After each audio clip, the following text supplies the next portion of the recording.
Ministro Rui Costa desossa Tarcísio de Freitas expondo suas duas caras, e lava nossa alma mandando recado debochado e direto ao governador de São Paulo. Espia. O governador de São Paulo, Tarcísio de Freitas, subiu o tom no nível dos ataques ao Supremo Tribunal Federal. Falou em tirania, disse que Alexandre de Moraes é um ditador, enfim, são termos muito parecidos com aquele que Jair Bolsonaro usou em outras oportunidades. Do governo, provavelmente o senhor é a pessoa que mais se reuniu com o Tarcísio, o senhor é o ministro da Casa Civil, é governador do estado de São Paulo, muitos projetos em comum. Qual que é a leitura que o senhor faz dessa declaração? Na opinião do senhor, Tarcísio é candidato à presidência, é concorrente ao Lula para 2026?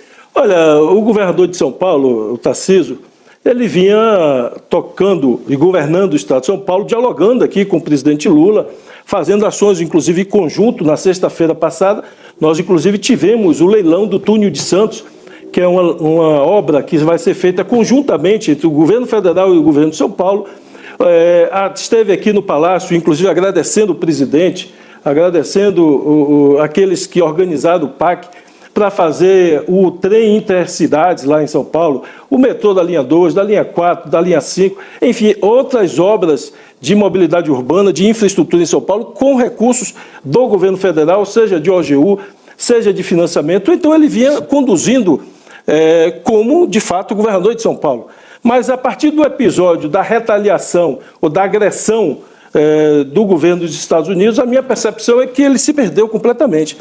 A manifestação de ontem, as últimas manifestações, busca prestar serviço sem impor limites à família Bolsonaro. Então, isso não corresponde à tradição do que é um governo de São Paulo. É o maior estado do Brasil, o estado mais industrializado, o estado mais rico. Sempre foi conduzido por governadores que tinham uma história, tradição de equilíbrio.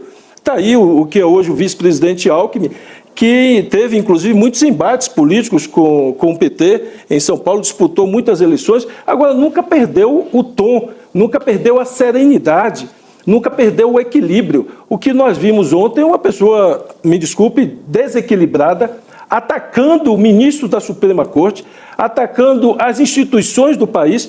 Isso não corresponde ao governador do maior estado brasileiro. Então, Tarcísio, mais serenidade é importante, calma nessa hora. Eu sei da pressão que a família Bolsonaro deve estar fazendo por você. Agora, tem que manter, eu acho que a postura do governador de São Paulo não pode ser aquela. É muito ruim para a imagem do estado de São Paulo.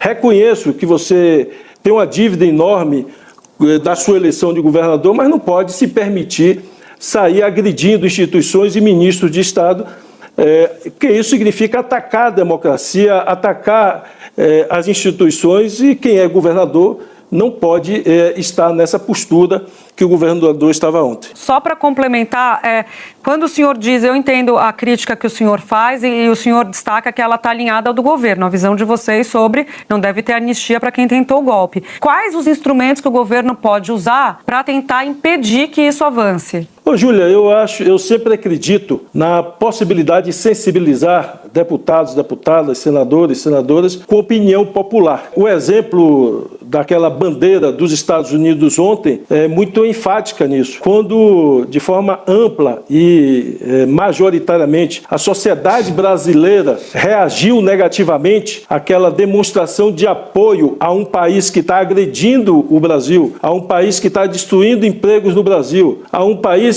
que está destruindo o emprego no estado de São Paulo. E nós comentávamos há pouco que, ironicamente, a bandeira foi aberta na frente da Fiesp, que é o símbolo da indústria nacional. Indústria essa que, entre todos os setores, é o mais afetado pelas medidas dos Estados Unidos. Então, quando da reação da população hoje, líderes que comandaram o ato de ontem já saíram a público dizendo que na próxima não vai ter mais bandeira dos Estados Unidos. Eles saíram tentando remediar porque sentiram o repúdio, a rejeição forte da população brasileira de que no dia da independência do Brasil se abandone a bandeira brasileira e se erga a bandeira de outro país que está destruindo emprego, afetando a economia e afetando empresas, principalmente no estado de São Paulo, que é o estado mais industrializado do Brasil.